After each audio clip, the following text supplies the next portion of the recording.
Scott Carter, welcome back to the My Love of Golf podcast for this week's episode. So, How are you? good, mate. How are you?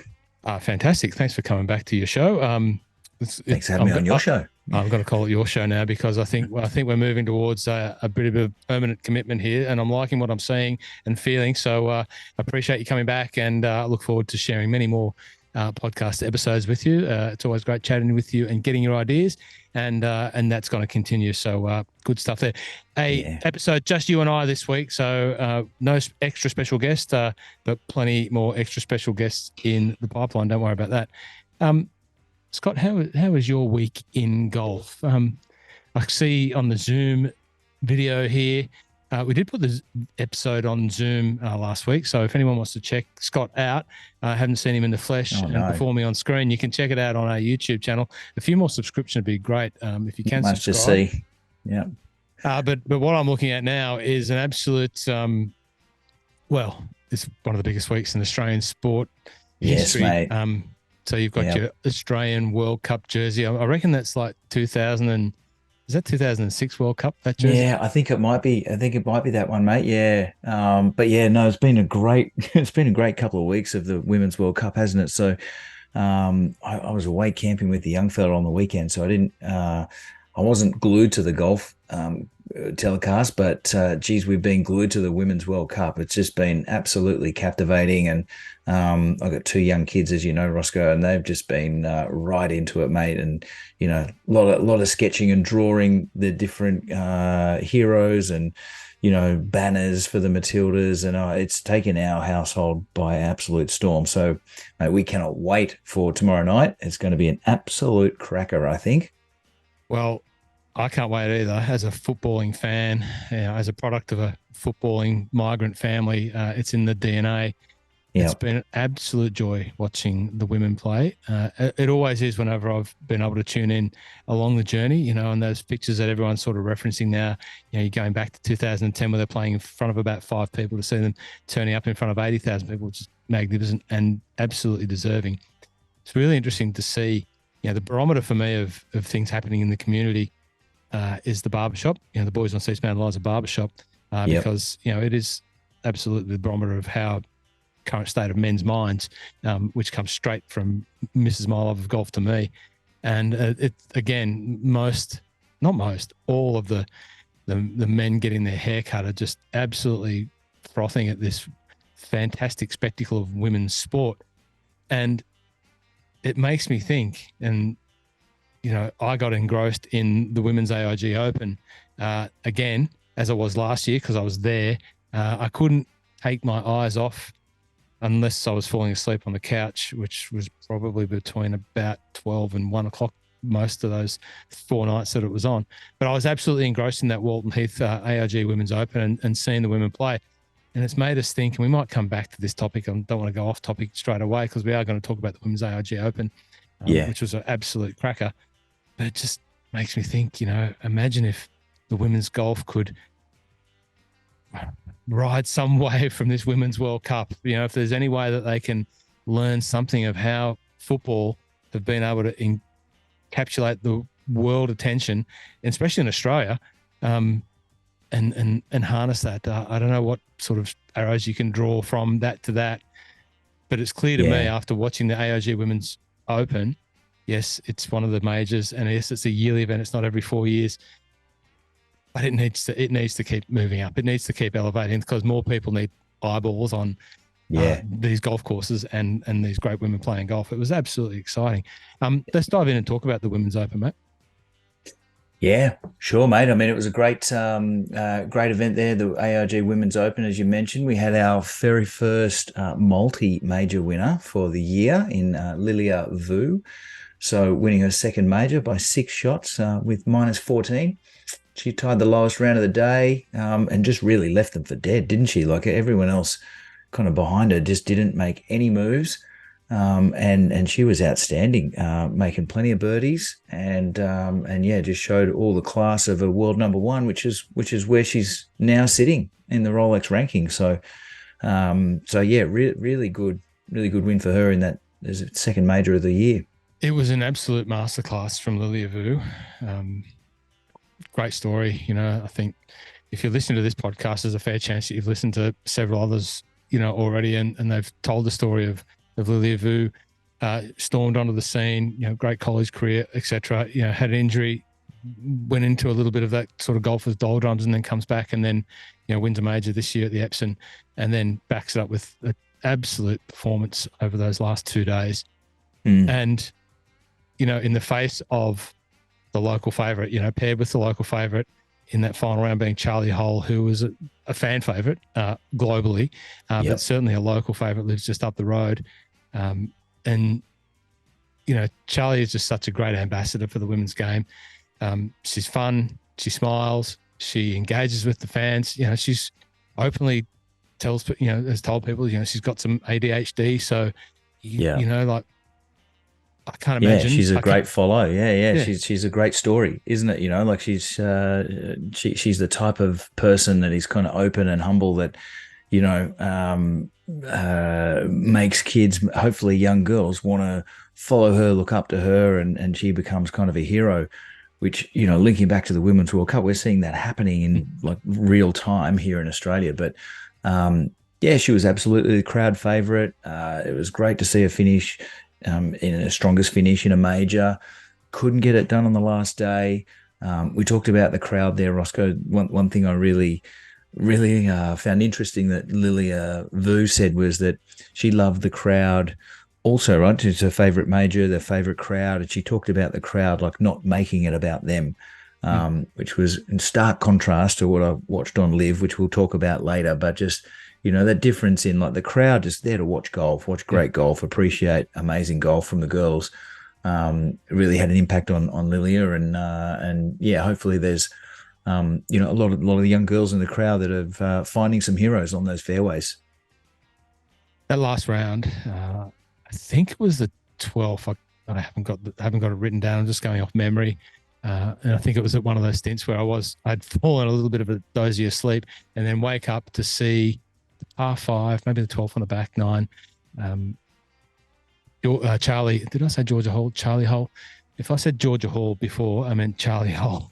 We can edit that out, mate. You're right. Charlie is in, did I say Georgia Hall? Anyway. I don't think so. Okay. Also a great golfer, major champion, Georgia Hall. But Charlie Hall's in the bunker, and then she's maybe 4 behind then, 5 behind.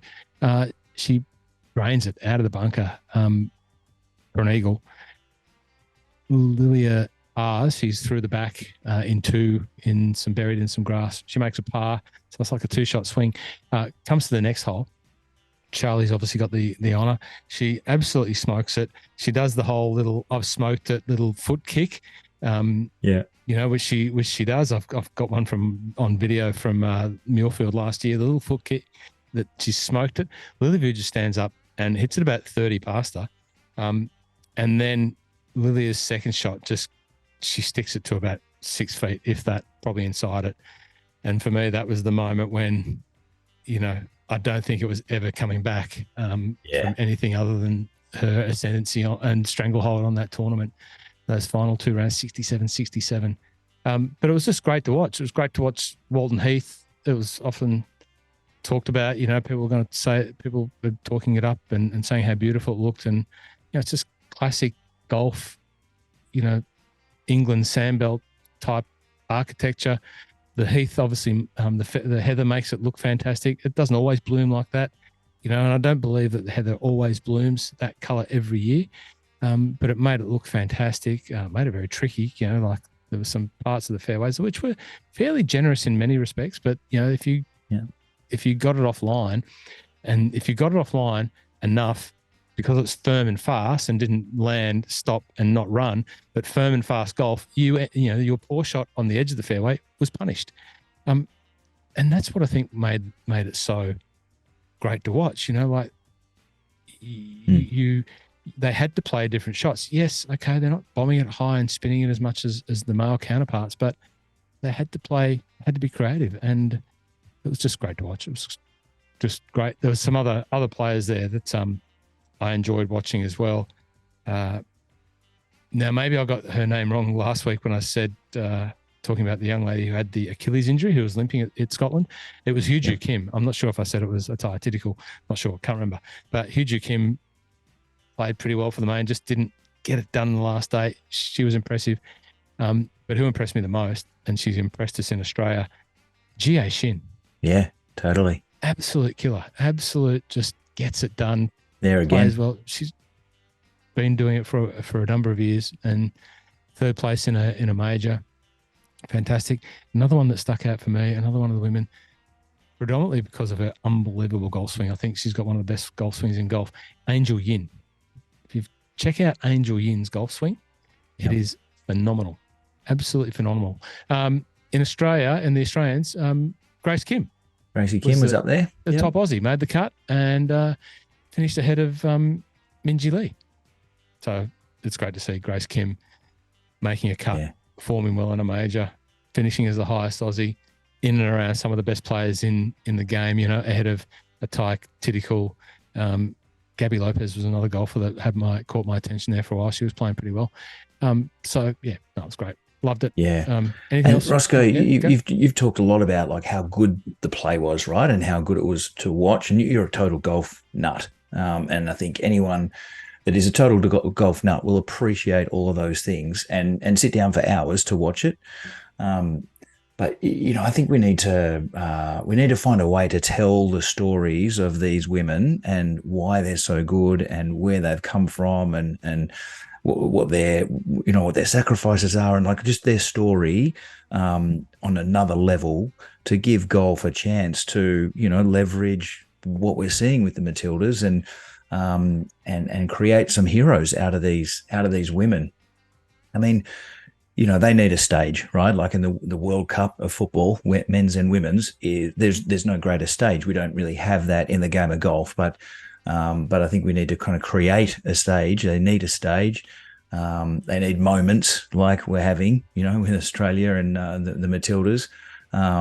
So moments for those individuals or even teams in golf, on a huge stage to really kind of win the hearts of the young kids around the country and get their interest in golf peaked. And, we've got to have great pathways into the game, make it easy and fun and accessible for those young girls and young kids to get into the game and find what they love about the game, find what they love about those heroes, find the inspiration in those big moments on those big stages. And I think, everyone in the media has a responsibility, or, it's tasked on them to find a way to package all of that up and make it really easy to consume and really easy for women to follow. Like, women love stories, right? They need a story to follow. I think men just love like the athleticism and the power of a big drive and just the athleticism of playing great golf. But I think women are more drawn to a story. My wife loves playing golf, but plays a couple of times a year. Still to this day, her favorite piece of golf content is the No Laying Up story around the Stanford women's team there. What was it, last year? That just tells you like that they did great storytelling in that content, and Claire remembers that and knows Rose Zhang from that piece of content. And as a result, like we'll have an eye on Rose and knows that she's actually doing pretty good and she's following it. So I don't know, mate, like seeing my kids every morning for the last 2 weeks, they wake up and they color in, they draw, they sketch pictures of the Matildas players or banners for the Matildas. We had to get a Matildas jersey for tomorrow night, like to be a part of it. They've got scarves. They're just obsessed with this at the moment, and they know all of the players. My little fella knows every single women's player and the number in the Matildas. Like it's insane seeing how much it has permeated them and what they're about at the moment and the passion that it's bringing out. Like, I'm getting a bit amped up about it, but I think there's no silver bullet to how we grow the game of women's golf, but we need a few things to go all the right way, a little bit like my golf game. If I'm going to have a good round, I need everything to happen at the right time.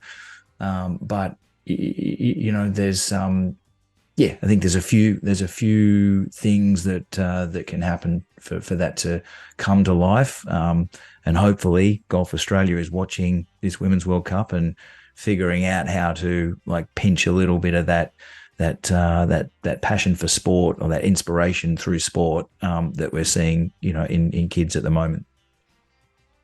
A couple of things that just fly into my brain as I'm thinking about golf 24/7. If you're Golf Australia or Drummond Golf or a Titleist TaylorMade Callaway, whoever, Cushnet, Ping, are you sending all of the girls from the Australian World Cup soccer team a set of golf clubs? You're engaging in them somehow, aren't you? Yeah. You don't want to be seen like you're ambushing, their stage. But the fact is, golf is a great companion sport, and I see it on a thrice daily basis with all of the footballing, soccer, rugby league, and Aussie rules cohort in Melbourne, who are just mad golfers, but absolute professionals in their sport. But when they want to do something that's still competitive, still have some fun, do all the social activities, they play golf, and they love golf. And it's grown. There used to be 2 or 3, 4 golfers in each club's golf group. Now they've got Carlton, for example. There's 7 of the boys that have all joined out at Heritage. They love it. They go out there and they play golf, and they're competitive, and they just have fun. Now that story is amplified across Melbourne City, across the Tigers, across North Melbourne, across the whole thing. If are you giving golf clubs to the girls from the women from the Australian soccer team, saying you might not like golf, you might love golf, who knows? Give them to your friend if you don't. But here's some golf clubs. Try it when you're not training your guts out for your country. That's one thing that popped into my head. Yeah, totally. And like timing is everything, right? I've seen content from Golf Australia about encouraging girls to play, and it all happens at a golf course. But let's find a way to spend a little bit more money on that content in the next month and get it in front of young girls, in the way that those experts know how to do. Find a way to get Minji's major win celebration in front of them somehow. Find a way to get this content in front of girls at the moment. So they like a couple of them might see it and go, oh, damn, like that. They look like they're having fun winning, just like I've been experiencing. How good's winning in sport? How good's watching sport? They're winning, and it might pique some interest. But I think just getting it in front of them, finding a way to get it in front of them at the moment and leveraging this moment in whatever way they can, they have to. They've got to. Yeah. Still, the challenge remains, the pathways. You mentioned it before, and you're more qualified than anyone to talk about it because you're the father of 2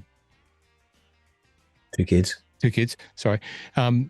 Is the pathways into golf, and at club level, so the women footballers will spawn a whole allegiance of young people, boys and girls, that will want to go and play soccer. Football. I call it football. Yep. I used to get in trouble if I called it soccer. They'll want to go and play football. And there are clubs waiting there to receive them and put on programs where they can handle multiples of children en masse. I can't really say that maybe golf is set up to do that, or it's ready to do that, or I'm sure that it could, but I can see hurdles in the way. Sunday morning, with 30 kids and then wanting to get on the golf course. You can do it around the range and all that sort of thing, but you got to get kids onto the golf course. And with the popularity of golf amongst the paying adults, it's the time for golf clubs to shine and make up a bit of COVID stuff. I'm sure they've made up plenty of COVID stuff by now, but it's there's a few things that have got to sort of get in the way. Is someone going to make come along and driving past? Here's another idea that came into my mind. Mulgrave, out on the way back from Callaway, in Rowville, there's a little par 3 course. Oh yeah. And I thought I should go and do that sometime. You and I should go and do it and just go meet up there, have 9 holes in the par 3. Imagine if every Sunday morning that was sectioned off and it was only kids. Yep. There's only kids from whatever age to whatever age, and Callaway came down with some golf clubs or whatever, or whoever, and every Sunday that was it. And you know what made me think of that? I was flicking through some Instagram photos looking for a photo from 2018 of Lockie Flanagan and Scott Jamieson, and I came up against the clipping, and it was from the 80s at Cessnock Golf Club, and I might have told this story before. I know by the names, it was earlier in the 80s, earlier in my golf journey. So it would have been like 84, 5, 80, thereabouts. Cessnock Sunday, Cessnock Sub-Junior golf results in the local advertiser paper. 71 juniors. 71 juniors. 71. There's only 17, no, I think maybe 15,000 people in the town at that time. 71 juniors playing golf. A grade, B grade, C grade, first, second, third, ball comp, the whole lot. Yes, I got to mention they spelled my name wrong. Wasn't surprising, but I did get a mention. Point of the story, yeah. But the 71 juniors. What happened? Man, how do we get 71 juniors turning up to a country course on a Sunday now? Every Sunday. That was might have been 71 that week, but it was 50, 60, 70. It was a lot. Yeah. So does there need to be like a dedicated golf course? Does a public golf course need to be Sunday morning, kids only? It's funny you say that, Roscoe. In Oregon, in Portland, Oregon, there was one, and there was one there, and I'm sure there's others around the country. The USGA owns and runs and funds, but it's a children's golf course. Like it was, adults could go and play it, but it's a children's golf course, and little short holes. Just catered to kids. So we went there a few times. Kids loved it. Little fella was still in nappies at the time. It was pretty funny, but yeah, like the facilities, the pathway is there. Like, and okay, it's my one golf course, and there's got to be much deeper pathways after that for sure. But it's a start, it's something. So yeah, I'd love that idea, Roscoe. Like close down some public golf courses for a period of time on a Sunday for kids only. Those golf courses are going to say that's pretty bloody stupid because it's going to cost them a lot of money. But there needs to be some access like that makes it safe, fun, and inclusive for the kids to come and play and not worry about time or anything like that. Well, they've got to feel part of it. They've got to feel part of it on an ongoing basis, and they've got to have, an effectively a uniform to put on to be part of a team. And golf's not a team sport, but it can be a team sport, and you can make a team out of anything to do with golf. They've got to have that feeling of belonging, and this is fun, and this is safe, and that goes for boys and girls, but I guess it goes back to it's all the way back to that. How do we get more attention on this great part of our game, which the crowds were all around Charlie Hull and Lilia Vu. What I could see, the coverage was okay. They clearly didn't have heaps and heaps of cameras on course, but from all reports, the hordes of people were around that group, as you'd expect. But there wasn't that many people elsewhere. Yeah, there's got to be more people. Who knows what'll happen next year at St Andrews? I'll be there. I'm confirmed. I will be at the AIG Womens Open. Major announcement. I've actually got a big announcement here in terms of next year's Summer of Scotland Golf. Okay. But I'll be there. I'll definitely will be there. And I hope that to see more and more people at the AIG Women's Open at St Andrews. No better place to go and spend. Oh, that'd be fantastic, mate. If you want to breathe in golf, if you want to breathe it in and just close your eyes and, think about nothing else other than golf and feel like you're there when old Tom Morris created the game, that's the place to do it. Sorry, that was a bit of a rant, wasn't it? No, I mean it deserves it, mate. It deserves it. It should be a priority. It's a big opportunity. It's huge. Absolutely huge. Another thing that came into my mind. Sorry, there's no notes here that say this. I was listening to a very good podcast, and I may have mentioned this one last week with Emma Ballard from the UK. She does a women's magazine. Karen Harding and Rod Murray. So it was a good golf podcast, and it was the preview for the AIG British Women's Open, and Karen Harding hosted it. So Rod handed over the reins to Karen, an acclaimed women's journalist here in Australia, award-winning, saw her get an award at the Golf Media Awards last year. been in her and her husband are, one of the stalwart couples of Australian golf media. Karen led the podcast. Emma Ballard was in the media centre reporting in, and Rod and Adrian sort of were in the background. Now, I'm not going to say exactly what was happening because I don't want to get it wrong, but the discussion around, and you should go and listen to it because it's two good sides, two different sides from Emma and Karen. This topic of prize money came up, and I think Karen's take was, we need to get the prize money up. No, women should be playing for equal prize money, which I'm an absolute supporter for. And I think Rod and Emma were pretty much saying, well, it's chicken or the egg type thing, unless you've got the eyeballs and the attention from the advertising, sponsorship and all of that perspective, it's hard to get the money to that level.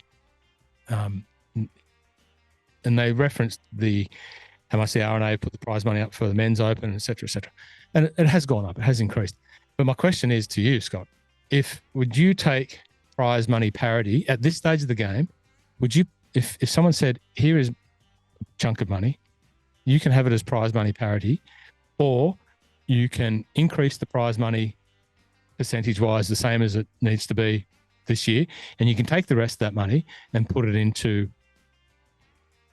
other stuff around bringing people into the Open to watch, other stuff to do with media, other stuff to do with telling the stories and all of that sort of stuff, and see what happens? What would you do? I think they've got to play the long game, mate. I think they've got to invest part of that money that they're ready to dedicate to the game into making it a better product and a better content for consumers. So I would say, let's take the incremental increase and then invest the money with the long-term plan of in X amount of years getting to parity, but having a lot more people engaged in the game when it gets to that point. I wonder what the women would say right now, if they were posed a similar question. You can have prize money parity with the men in the AIG Women's Open and all tournaments or whatever, but just use the AIG Women's Open as a benchmark. You can have prize money parity, or we'll put prize money parity in. You can use it however you want to grow the interest in this aspect. I wonder what they would say. Interesting. Very good. I love those chats because it makes me think about a lot of things to do with golf and how I do it when I speak to new golfers in the shop, men and women. I still think one of the greatest little things that I've ever done was we had a women in golf event in the store a couple of years ago, and we bought all these 7-irons, and everyone who came got a free 7-iron, graphite shaft, a little bit shorter, usual sort of a little bit more lighter spec, and fair to say it wasn't as well populated as we expect. So I had a heap of 7-irons left over. I paid for them. They weren't very expensive 7-irons, but they were 7-irons nonetheless. What was I going to do with them? Sit them downstairs like the rest of old stock that I had that sits there and someone buys at some stage. Every time a couple came in, I would ask, first question I would say, how's your golf? To the lady, not to the man, to the lady. I say, how's your golf? She says, I don't play. Oh, so why not? I'm just trying to use it as a bit of a sort of knowledge building exercise. Yep. She says, I go to the driving range. I say, all right, okay, great, that's good. Do you have a hit? Yeah, I do. Do you hit his clubs? Yeah. They're a bit heavy, aren't they? Yeah, they are actually. I said, you know what? I've got something for you. What do you mean? I said, just give me. Don't leave until I come back. And I'd go downstairs, down into the dungeon where all that sort of stuff is kept. Don't let me tell you about the time I gave away the McGregor staff bag that was down there that I found down there when I took over. That's another story. I'll get a 7-iron. I'll come back and say, there you go. So what do you mean? That's yours. That's now your club. You don't have to hit his clubs anymore. That's your club. Whether you like golf after you hit this club or not, that's your club, and you've got something that's going to make it easier for you to hit. Really? Yeah. How much? Nothing. Take it. If you ever don't want it, bring it back and I'll give it to the next person, but it's yours. Oh, wow. That's great. And a couple of times the fellas had come back in and said, you know what, hey, that was great because she's absolutely hooked. We went out on the golf course. She took a 7-iron and hit it all around the golf course wherever she could hit, but it got her out onto the golf course because she wasn't swinging my heavy thing because that's all I had. Hadn't really thought it. It hadn't come into my mind to get a partner her own golf club. So mate, there you go. That's great. Yeah. Step one. And mate, even if 1 in 20 of those women went ahead and bought a full set and played a full round of golf, or went to the driving range by themselves, or like whatever. That's progress, mate, and that's the little kind of 0.1 percenters that do help. Expand the game, grow the game. But that's all part of it. It's like all a part of the puzzle, part of the plan. It's great. James Sutherland, Nick Arnold, Matt Meredith, and the other CEOs of the golf companies whose name just escaped me, but I'll remember in 10 minutes. There's the idea. Get yourselves together, get some golf clubs, get them up to the hotel, win, lose or draw for the Matildas, and give them some golf clubs and just say, there you go, that's from golf. That's a gift from golf, and see what happens. See what happens. Watch them go out and play golf and do their social media posts, and everyone go, oh, the Matildas are playing golf now. That's awesome. Anyway, if that happens, great idea, Rossco. If that happens, we'll claim that. Thank you very much. Yeah. Very good. What was next on the rundown? We had the FedEx St. Jude. Yeah, the FedEx St. Jude. Mate, Lucas Glover. Can you believe it? Lucas Glover. Minus 15 in a playoff, back-to-back wins. What's he? I saw he was the first person to win back-to-back in his 40s since VJ in 2008. So that's a nice little mantle he's got. But yeah, playoff with the Iceman, Patrick Cantlay. Saw poor old Paddy. His tee shot on the playoff hole went a little bit left rather than right. I saw him teeing up on the right hand side of the tee box there, Rossco. Like we talked about the 18th hole last week, the dog leg left, with quite a sharp 90-degree dog leg left with water down the left. He's teed up on the right hand side of the box and obviously trying to play like a power fade, power cut to the middle of the fairway, and it just turned over ever so slightly rather than fading. So he ended up in the drink. He was trying to hit 3-wood. He wasn't trying to clear the water. He hit a 3-wood into the water, and Glover's made a par straight down the middle onto the green, 2 putts par. And but Cantlay did only just miss that putt. It was unbelievable how it missed. Like it was tracking. It was tracking. It burnt that right edge. Like it left scorch marks. It was that on the right edge. He wasn't so ice on the tee, but Lucas Glover. Yeah, might have got the vote for the sweatiest man on the. I was going to say no burn marks, but plenty of sweat marks on poor old Lucas's pants, and it looked hot, didn't it? It was sweaty. Yeah, no, the beige pants didn't stand up to the sweat test. I'm glad Scotty wasn't in the tournament, mate. That's all I'm saying. That would have been disastrous. No, Adam doesn't sweat. No, he doesn't sweat. No, he doesn't sweat. Our Adam does not sweat. He's sweatless. My God, the man is perfect. Yeah, that's exactly right. Great. Lucas Glover wins more prize money in 2 weeks than he has in about 8 years, from 2016 to 2023 or something like that. Some phenomenal stat that he maybe 5 or 6 million in the last 2 weeks. Crazy. And guaranteed of a bunch more money too. Exactly. Subject to, this week, next week, could potentially have just written his ticket into a trip to Italy for the Ryder Cup. I liked his deadpan response. Did you see that? I think everything. I didn't see it. What did he say? Oh, a guy in the press conference asked him, like, have you been thinking about Ryder Cup? And, when did you? Oh, yeah, about 15 minutes ago, I started thinking about it. Would you like to play? Or, do you think you'll be picked? Well, I'd like to. I've always wanted to. So I want to play. Who knows, mate? I think you just get the big texter and through the list from 6 to 12 or whatever it is. How many are dedicated? How many are already in? There's six picks. Six picks. You just get the line where it gets to JT and just put a big thick texter mark through it right now. Yeah. I mean, JT's not a lock at all, so he's got to be picked. But geez, you'd take on current form, of course, like you'd take Lucas over a couple of guys in that between 6 and 20 easily. Yeah. That was good to see. Good to see. I didn't see loads of it because the circadian rhythms were fairly and squarely attuned into Greenwich Mean Time, not the US time. So but Tommy, Tommy lad. Tommy. Did you see just missed the birdie putt to get into the playoff on 18. So another near miss for the young man. But It was his second you know, shot. He needed to put more pressure on the hole in that second shot. He just left it a bit too yep, short, didn't he?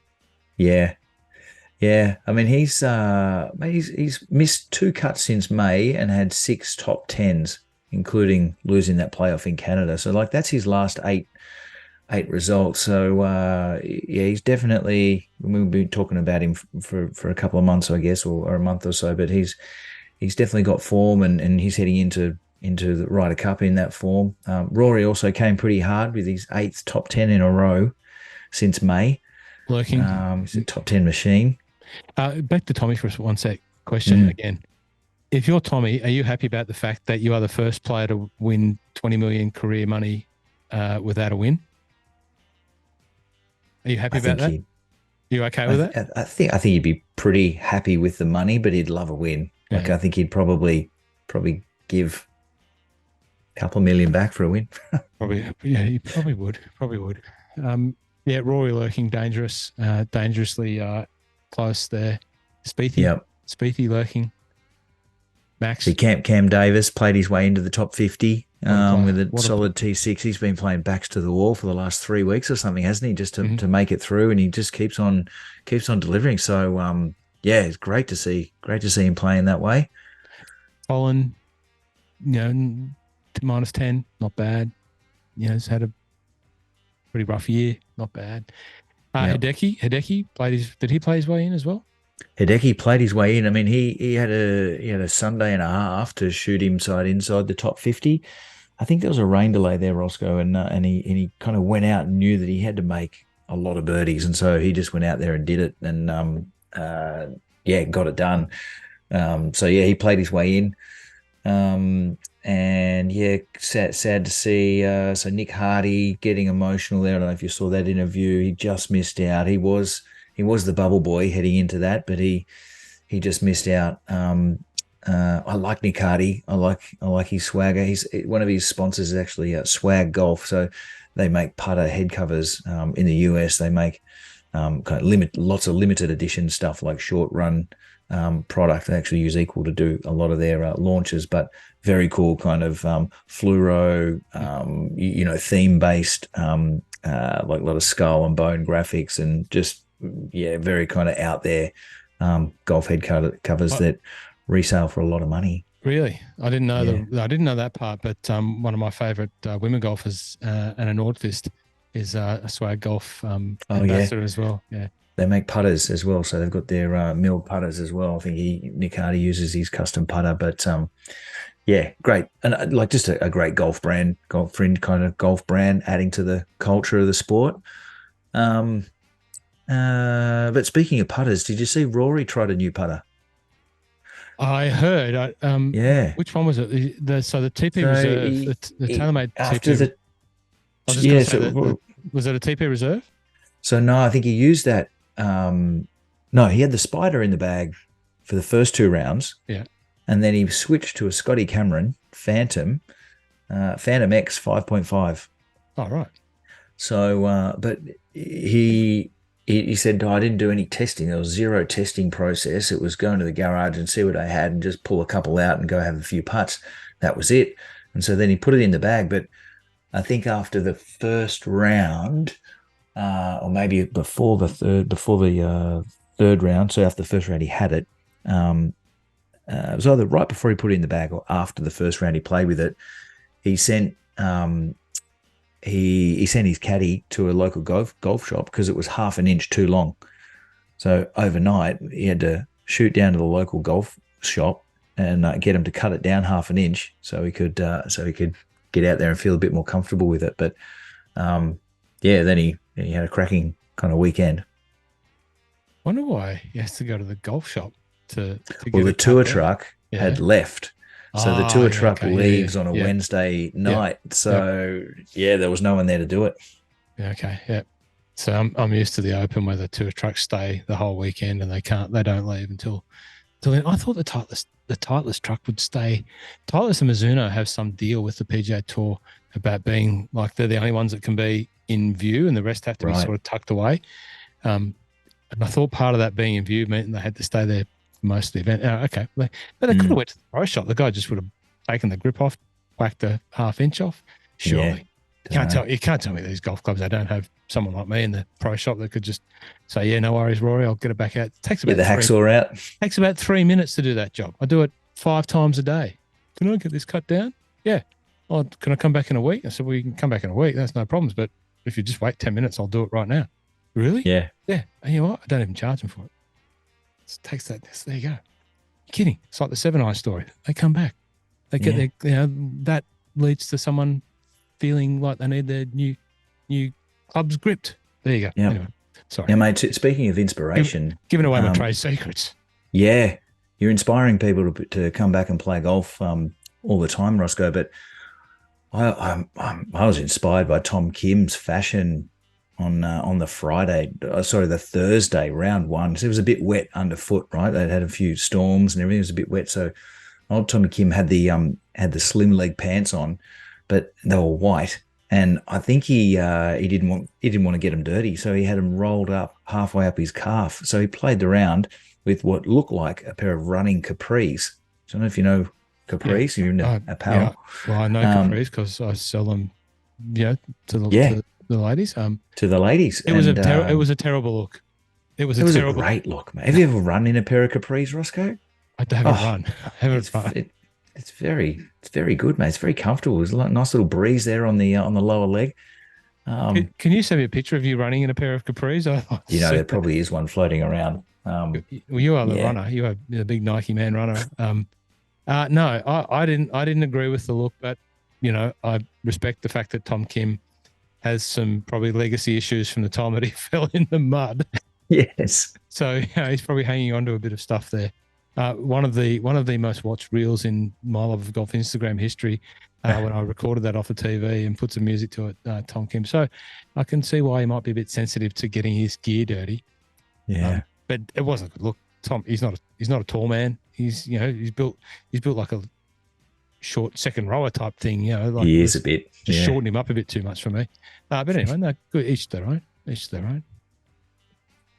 Well, there you go. That's the. There you go.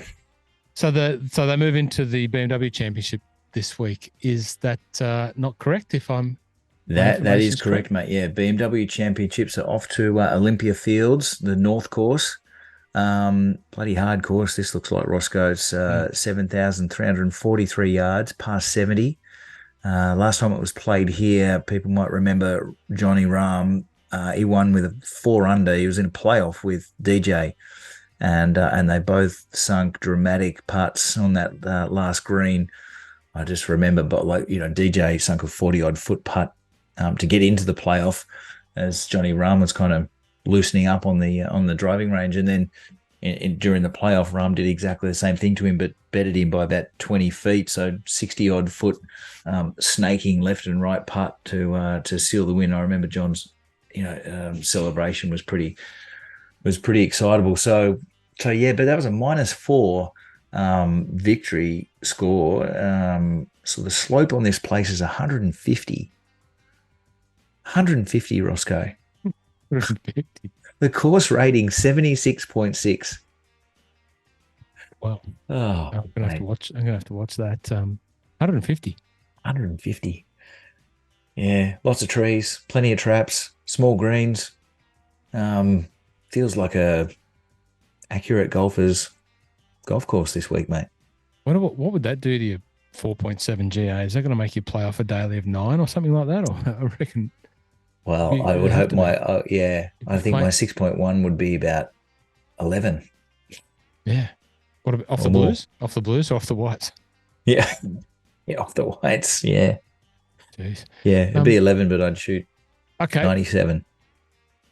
Okay. Yes. The previously the home of the Western Open. For those that remember the Western Open back in the day.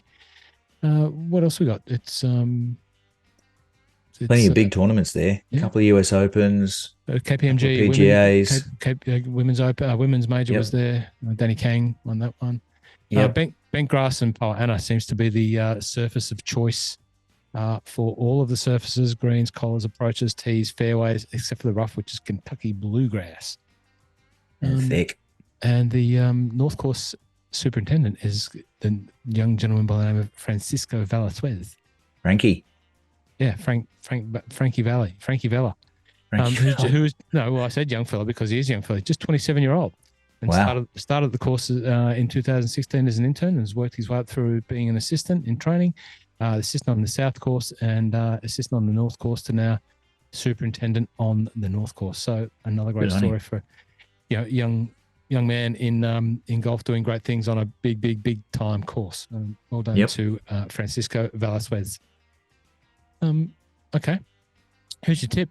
Who's your tip out of the 50 that are remaining? Of course, this week is 50 and next week the Tour Championship final at Eastlake is 30. So who are we going with? Oh, mate, give me a second. I just need to find out who I've got left. I do not have many left, but I don't even know who I've got left yet. Have you got your tip sorted? No. Is it? Do you have to give? Can we do it? Should you do a tip without tips to influence? Because the fact is we're now dealing with the end of the year, and if you've secreted away a couple of big name players for this, you've probably going to win the thing. But legitimately, outside of the Teepster, who do you think might fancy your eyeball here, Scott? I mean, I've said Tommy a couple of times lately, but if he can be as accurate as he normally is, then it feels like it's a course that's going to be. You're going to need to hit the fairways. It's going to be hard to hit greens from out of the rough. From all reports, the rough is very thick because they've had a fair bit of rain in the last month after having none. So it's been so it's going to be nice and thick and juicy. So hitting fairways at a premium. There's a lot of traps around the greens, a lot of trouble around the greens. So recovery and that around the greens will be pretty important as well. But pretty tough going. So yeah, maybe I just want to see Tommy get one. I just want to see him get one. Okay, I don't think he can. Maybe I'll have to pick Rory. I think Rory's been doing enough lurking the last few weeks. I'll go with Rory. I would like to see Brandon Todd go well. I would like to see who else did I would like to see who else did I fancy? No, not Sam Burns. Not Bermuda Burns. You burnt me. You burnt me too much. Bermuda Burns. Victor. I'd like to see Victor go well. Not sure if he can, but I think Rory will take my investment. Okay. On the Teepster front. So let's we had a change at the top, Rossco. Yeah, change of leadership. That's what can happen when these big money events at the end of the year. So we've now got the golfing tattooist who you remember joined us a couple of weeks ago. If you haven't listened to that and want to learn a little bit more about the art of tattoo, combined with the art of golf, combined with the art of tipping, well, the golfing tattooist is currently the leader. He overtook Golfers and Attitude, Blakey. I met with Blakey last Friday. He was just a day away from getting on a plane going to Close House in Newcastle, where he is officiating at the two Asian Tour events, which are in this week in Newcastle, next week in Scotland, which we'll talk about in a sec. So the golfing tattooist overtook Blakey, $19,139,841 against $18,753,000. So there's $300,000 or $400,000. That's not a lot when there's $3 or $4 million prize money up for grabs. Bermuda Burns didn't fare me so well. I did get some money, but I lost ground on those guys. So I'm still in third at 17.5 million and Jim J at 16.7. In terms of picks who I've got left, this has become the standard comedy part of the episodes. I've actually still got Wyndham Clark. Don't mind that. Do you? Yeah. Well, mate, as I'm looking at it, I've still got bloody Tommy Fleetwood, mate. Still got Tommy Fleetwood, mate. You beauty. You bloody ripper. You fucking beauty. I've got Harris English. No. Tony. I've got Tone. I've got Ricky. I've got Lucas Ricky. Lucas Glover, should I? I didn't know you Yeah, used I still Lucas. got Lucas. Funny enough. He can't. No, he can't go back to back. He definitely can't go back to back to back. No. But he could. But he could. I've got Adam Hadman. I've got Brian Harmon. No, I've got some quality there. I've got some sneaky quality, Okay. like guys that 6 months ago you wouldn't know, you would have written off, and now they're bloody major champions. Yeah. Russell Henley, Victor. I've got Victor. I could pick Victor. Hideki, I've got. Oh, geez, I've left all my good ones to the end. Jeez, mate, you haven't planned this out very well, have you? Hey, But I tell you who does not have Lucas Glover. Who doesn't have Lucas Glover? Magic Mike Caridi. Oh, Mike Caridi, no, he doesn't. The only man to pick him last week. So yeah, I don't know how data informed that was, but still made the tip. He's the only one that got it. Took the chocolate. So good on you, Mike. We'll probably won a couple of thousand off his gambling on that. So good on him. Josh Hope Beck. so.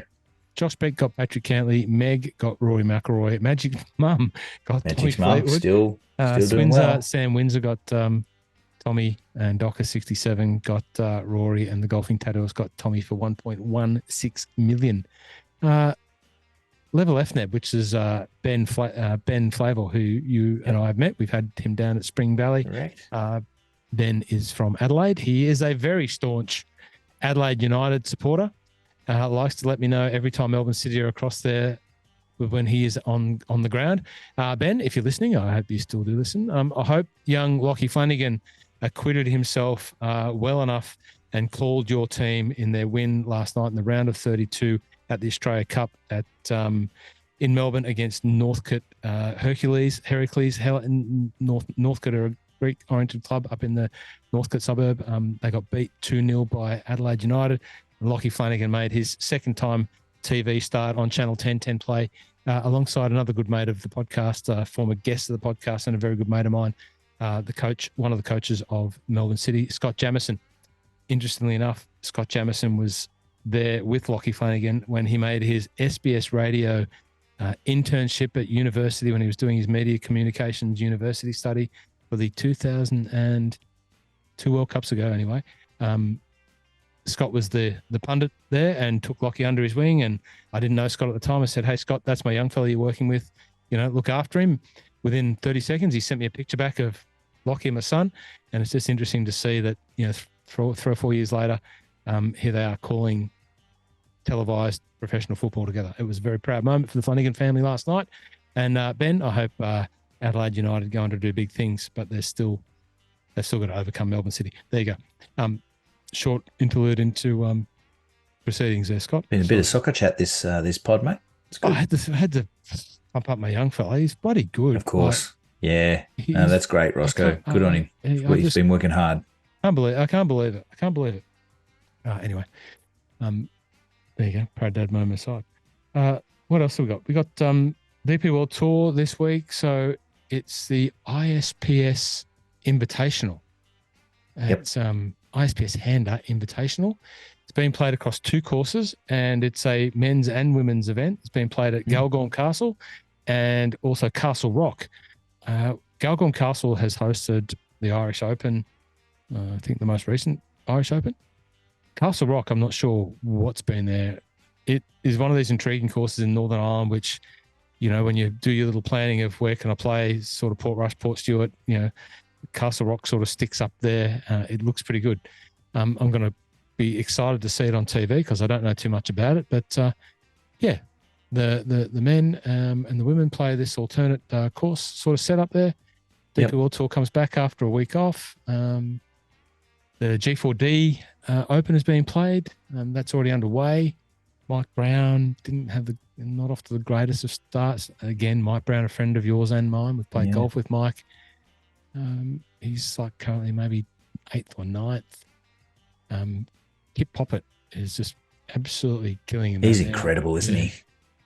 Spends a lot of time in Australia. So good. A lot of time in Australia, and he's English, but he's just really such a good golfer. Yeah. Plays professional as well, as does Mike. So the DP World returns there. Who do you fancy there?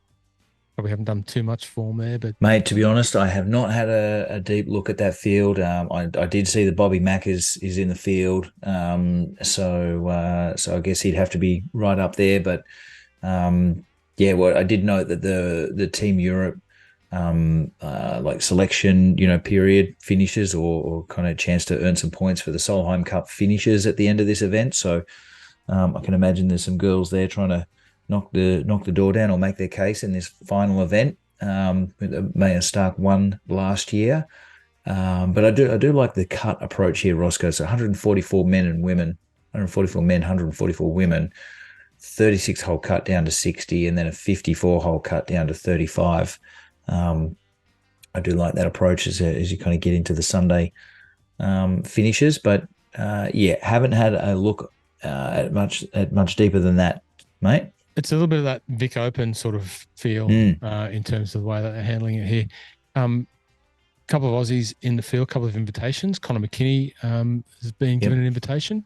Ryan Ruffles, who's playing a lot of golf on the Challenge Tour, so he's one of the best young golfers of his age, and just proves how hard professional golf is, because he is an elite talent still, obviously. But just trying to break through, and he's out there now playing on the Challenge Tour, and I think he's doing okay. I do hear him spoken about very highly and very often by Rick Shields. I think he and Rick have got something going on. Rick's been down to Isleworth, and I think Ryan has been trying to make some videos up there with Rick. So he's certainly on the promotion train very, very well. Who else have we got? I'm not sure many other Aussies in the field. I was just double checking, mate. Gabby Ruffles is not in the field. But yeah, I thought there might have been a couple of a little brother sister thing happening there, but no. I'm going to go with the local chap, Tom McKibben. I'm going to go with Tom McKibben as my pick. It's his playing one of the courses is his home course. Yep. Well, I'm going to go with Leona Maguire in the women's. Okay, let's see how we go. Let's see how we go. We had some live action last week, so we won't see live for another 5 or 6 weeks, but we had some live. The Aussies got a win. Aussie win, double-headed win. Yeah. Cam Smith played a different tournament to everyone else and just absolutely sure did. Away. Even hitting shots off jagged bitumen. Yeah. Probably didn't even mark the bottom of the 5-wood, 7-wood or whatever it was. Probably did not even mark it. He picked it that cleanly, and it was unbelievable. And Ripper GC got the win. Yeah, largest winning victory of a team event. Huge victory for Cam. I mean, great for the Aussies, but bit of a snooze fest for the rest of the competition. I mean, Phil was in it there. He was threatening, but took an 8 on a par 3 to put 2 in the water, and took an 8. But I did catch the highlights package that conveniently didn't show any of that. That's why I was watching it, but didn't see that. Didn't get a mention of Phil's 8. But I referenced the crowd there earlier, Roscoe, and this is not to like bag on Liv, but it is interesting, like, watching those highlights, and like on every single shot, it's, the Baba Booey, the smashed potatoes, it's just the garbage that comes out is like, it's just like, it's unwatchable, I think, for me anyway, which is a shame, because I think I've said before, I like the idea of team golf. I like the idea of, a lot of things that they've got going on, but for mine, the crowd that it attracts in the US is just not something I want to kind of listen to or be a part of. So I steered clear of it. But is there that fewer Baba Booies and mashed potatoes when you're watching the Waste Management or some of the others? There's still plenty of Baba Booies and mashed potatoes at some of the other big American tournaments that you watch. Yeah, I think that's probably true for that one event, or maybe 1 or 2 others. But when it's every event in the US, it's I don't know, just not my scene. Yeah, no, I'm not a fan of a Baba Booey or a mashed potato. Smash is it mashed potato? Smashed potato? Mashed potato. Mashed potato. What actually is it? And it doesn't matter. Let's not talk about it because Well, mine you peel the pointless. potatoes, Roscoe, and then you cut them up and you can boil them first and then maybe add some water and salt and maybe some milk and mash them up. That's mashed potatoes. Mostly have them with sausages. Is that how it happens? Yeah. Wow. Yeah.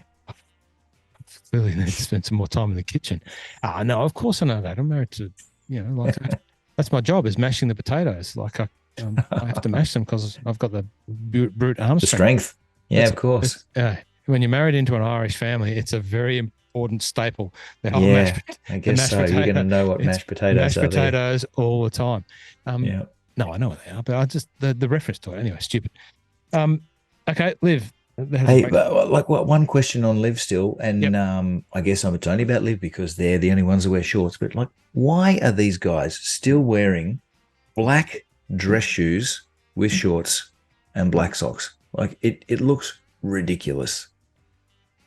Like how are people still wearing those? I mean, I've only tried them on once, so I'm not going to bag them. But again, they weren't my thing. Definitely more a sports shoe kind of sports golf shoe kind of guy, more of a runner than a dress shoe. But it just looks ridiculous, Roscoe.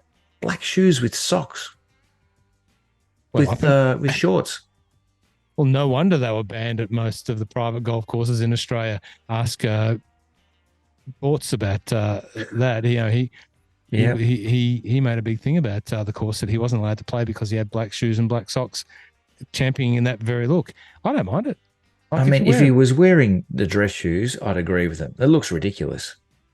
So you don't like the FootJoy Premier look with the shorty black socks and the black shorts? No, I think it looks horrible. Hmm. And like Abe Answer was there in like black shorts, black socks, black shoes, red hat, red shirt, black hat with a bit of red on. Like, I don't know, it just looked ridiculous in my eyes. But yeah, I've got a very, very different taste, mate. I'm very, very much more like a runner-inspired golf shoe than a dress shoe. How many years did you work for Nike? 18. 18 years. Yeah. So the swoosh is very much, yeah. Well, it's actually funny. And this wasn't a setup at all, but so I actually got a delivery this week, Roscoe, my very first pair of non-Nike golf shoes added to the stable. And what are they? You want to give them a pump up for a free plug? Free plug. New Balance. Mm. New Balance. So a little collaboration project with Malbon Golf, another golf brand from the US that is doing great things in the game. Little Malbon New Balance number. So what if for those listening, the New Balances. New Balance is a brand that was like been around years ago, and one of the brands that sort of come back into sort of semi vogue. Yeah, a lot of the cool kids are wearing they're not runners. They're like I'd call them clodhoppers. They're big, chunky, sort of walking type shoes with the big New Balance thing on it.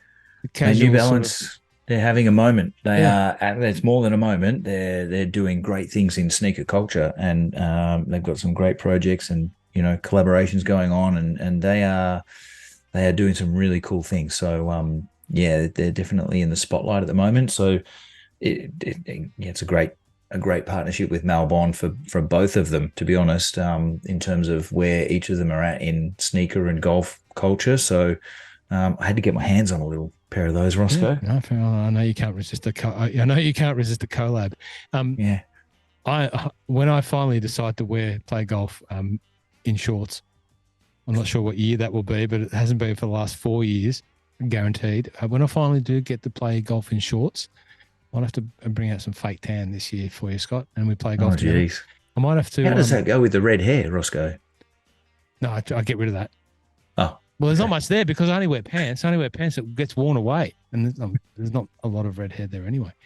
Too much information. Sorry, Scott. When I do wear shorts, back to the point, I am going to run the FootJoy Premier's black socks, black shorts for you. Oh, no. I don't mind the look. I don't mind it. Mate, unfortunately at Spring Valley, you'll be let on now because they just changed their rule that we allow black socks with, where it kind of makes sense. And I think the rule says with black shoes, but if anyone shows up in like triple black shoes and black socks, And they might get a complaint from a certain member, but Come on, don't be that. Well, no, whites. but We I mean, I've used been to be. asking for the black sock rule to change so I could wear them with like my Jordan 1 Chicago's or like any kind of like shoes that have black in them where like it actually makes sense and can look okay. But not triple black and then black. Like that just looks ridiculous. I'm a big triple black. I'm like a big triple black guy. It's like a little bit slimming. It hides in the, that hard to shift belly fat that, when you get to my age, it's a bit harder to move, Scott. I can still crank out 1,000 meters in the pool in a heartbeat. The pecs are going good. The shoulders are good. But when I was out there testing the MG4 wedges to be not even released yet last week, saw myself on video. I didn't like the look of the midriff. The black covers that up. It's a little bit slimmy. It just shadows it. I don't mind the black look. I'm going to stick with the black. Initially, Kingswood had the no black sock rule, and plenty of the young fellas turned up in Guess black socks, black shoes, and had to ceremoniously don the white socks. The white socks and the black shoes look terrible. Absolutely looks terrible. So now the rule there is, I think it has to predominantly match the color of the outfit. Yep. So it's still a bit subjective, but basically it's, you can wear tattoos as long as they're not offensive, and you can have black socks and black shoes. So you and Porter, you can come. Beautiful. We digressed again. We did. Funnily enough. Mate, I think there's only one more golf thing to. Actually, before we move on, Phil, there was a bit of news of Phil's in the news again. I don't know if you saw that come out. There's another week of Phil, almost. Phil in the past has been a crazy gambler. Yeah. Oh no. Yeah, pretty shocking. I didn't know that. Like, but what's the big deal? Like, I know the story, but what's the big deal? Like, he did bet on the Ryder Cup, or he didn't bet on the Ryder Cup. Well, I don't think the Billy Walters guy took the bet. Who knows if he did get the bet on? But that was like, okay. But I mean, just as you say, everyone knows he loves a bet and he bets a lot. But I think some of the numbers on paper, make it a little bit real. Like, what are you saying? He took over $1 billion of bets over whatever year period, it's a long year period, but took over $1 billion from him in bets. Made some silly number of bets in one day, being like 43 different bets or something in one day. Just the scale of it, I guess, was a bit shocking to see on paper. Like, he made 43 bets on one day on Major League Baseball. In 1 year he made over 3,000 bets, averaged nearly 9 a day. I mean, look, you could replace, you could turn this into a Tiger story very quickly, and you're only replacing a couple of words, and it's equally as shocking. So I'm not trivializing Phil's betting addiction. Addiction is an absolute scourge. It's a shocking disease. Whether it's gambling, alcohol, drug, whatever level of addiction you've got, it's a disease. And clearly he had an issue. So if you're going to gamble, you have to do it responsibly. That's the message. But it's not surprising to hear these stories popping back out about Phil's monumental, unhealthy betting, demands. But why is this Billy character, stepping out now into the limelight? Why does he choose now to tell these stories? Is it Shackelford that's gone hunting? No, he's written a book, and only 2 chapters of his book is dedicated to Phil. So it's not all about Phil. I just think Phil's the spotlight or the highlight out of it. So but no, Shipnuck got some kind of like exclusive extract from it or something, so that he was allowed to talk about. It's just all more fodder, isn't it? I've read Shipnuck's book on Phil. Same. Quite enjoyable. Loved it. I loved it. Yeah. And to be honest, mate, like when I started reading it, before I read it, I didn't, I knew obviously a little bit about Phil. I've always been a Tiger versus Phil guy, just for all the obvious reasons.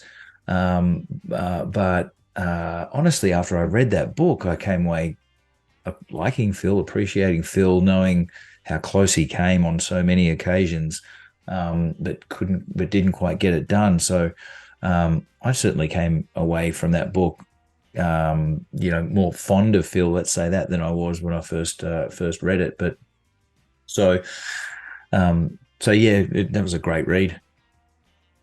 There's still a lot of love for Phil. Like, the video he did with Bryson, a lot of the people are saying, well, Liv need to lean into, more of that, telling stories, show more of that sort of stuff to bring people into that sort of Liv sphere of interest. Because, I think that was a pretty good video that they did.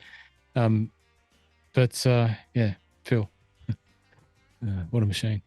Can anyone get me some coffee for wellness?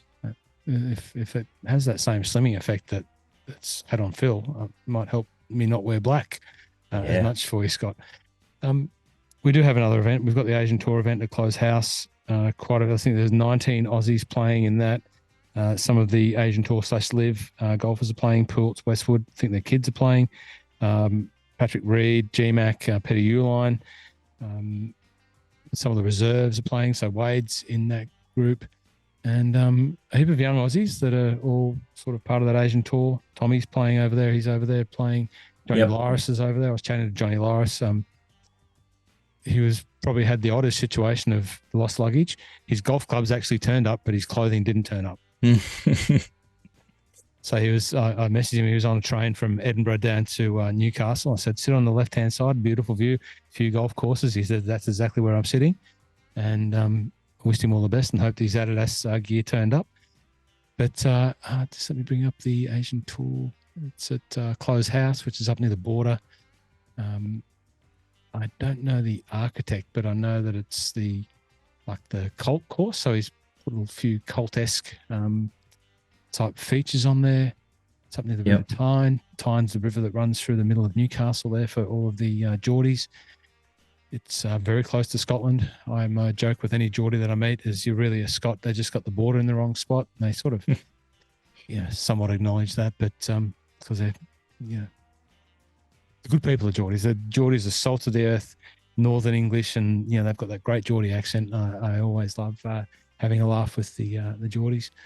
Hadrian's Wall is right by the very ancient Roman artifact there. So I think you'll see that on some of the coverage at Close House. It's Lee Westwood's home course. I'm pretty sure Lee's based up in that part of the world now. Well, mate, with an extra round this week, Lee might shoot 27, 28 over. Wow. A couple of late live zingers in there from you. So Jed Morgan, Danny Lee, of course. Who else is in there? Matt Jones is playing. TPH, so PGA Tour of Australia. Scott Hend is in. Wade Ormsby, Brendan Jones is in. Yeah, a lot of the live guys are there, eh? Travis Smythe, Zach Murray, Todd Sinnott, Big Todd. Seen Todd down at PK getting some coaching in the last few weeks. He's actually a big unit, Todd Sinnott. Kevin Yuan, little known name, but Kevin actually does really well on the Asian Tour and has won a lot of money.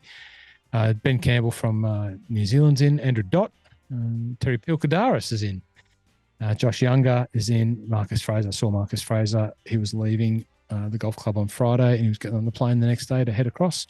Jack Thompson. So he won the Asian Tour qualifying school last year from plays out of the Grange. And Johnny Lyris. Nick Voke is from New Zealand is in. Harrison Gilbert Wong. We've mentioned Harrison many times before. Plays on the Asian Development Tour out of Royal Melbourne. Great young fella. And Jack Murdoch. I think pretty much that is it.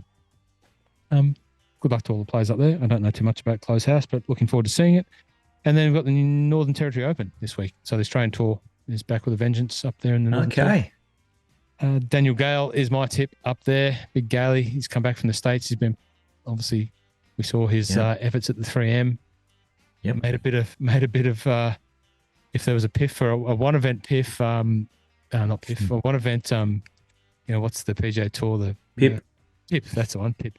If there was a one event PIP, Daniel Gale would have cleaned up. He got a lot of airplay from his funky action and also shooting the basket with the guys in the pool on the side. He teed off, picked up they threw the basketball to him, and he's tried to go for the slam dunk from on the fairway into the boys having a pool party. So he's playing really good. He is chock full of confidence. hits it a long way. Only knows one way to go about it, and that's to hit it along and far. He's got some great touch. And I'm going to tip Daniel Gale for a big year, not only to win the NT Open, but for a big year, and hopefully he can get into that Order of Merit category and get one of those cards that's on offer. Austin Batista is the reigning champion. We said we'd cut it short this week, Scott.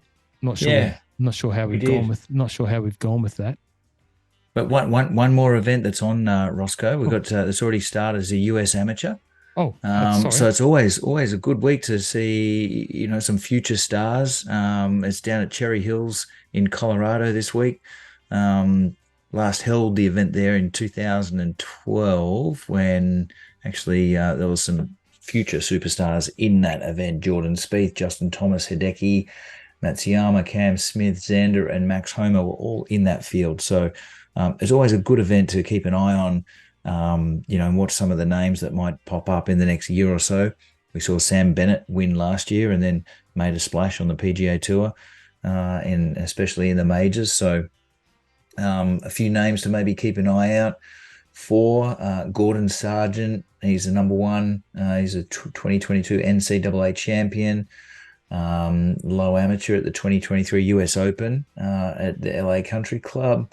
We've got number 5, Dylan Menanti. He was a 2022 semi-finalist last year.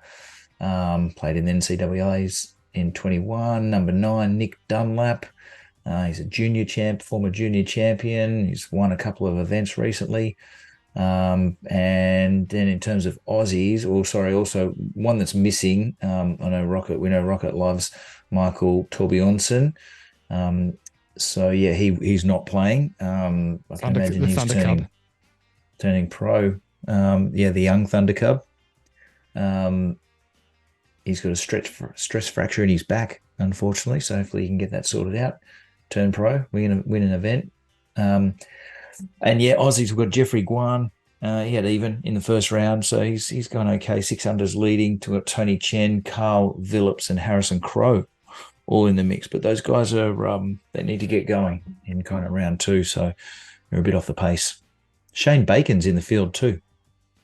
Shane Bacon, he qualified, so unfortunately he shot 8 over in the first round, but yeah, he's in the field. He was stoked with that. So he should be. It's an absolute quality achievement at this late stage of his career. I can only say it's a late stage of his career. I don't know how old Shane Bacon is. He's not as old as me, but he's no Carl Phillips or spring chicken like Jeff Guan. He didn't win the junior amateur in 2021. Let's put it that way. But also is doing, speaking about Shane Bacon, I was talking about him today actually, was my ping rep reminded me that Marty Jertson and Shane Bacon do a ping podcast now. So a lot of people started a podcast. So if you're a ping fan, you can check that out. It's somewhere on there where you can get all of your podcasts. Marty Jertson, another career ping guy, but plays. I think he's still maybe on the Corn Ferry Tour, or he's qualified for the Corn Ferry Tour. Like he's like tour level player, but ping engineer / development guy. And so he's on the podcast with Shane Bacon talking about ping. There you go. Okay, well, he needs to tune his pings up for round 2, I think. He does. Oh, that's good. Thanks for that information. That's good. Good luck to Harrison. Good luck to Jeffrey. Good luck to Koala Carl. And Tony Chen. Tony Chen. Yeah. Don't know much about Tony. I know the other boys, but not much about Tony. Scott, thanks very much. Thanks, Rossco. This is becoming a bit frequent, isn't it? A bit of momentum here behind these appearances. So appreciate you keep inviting me back.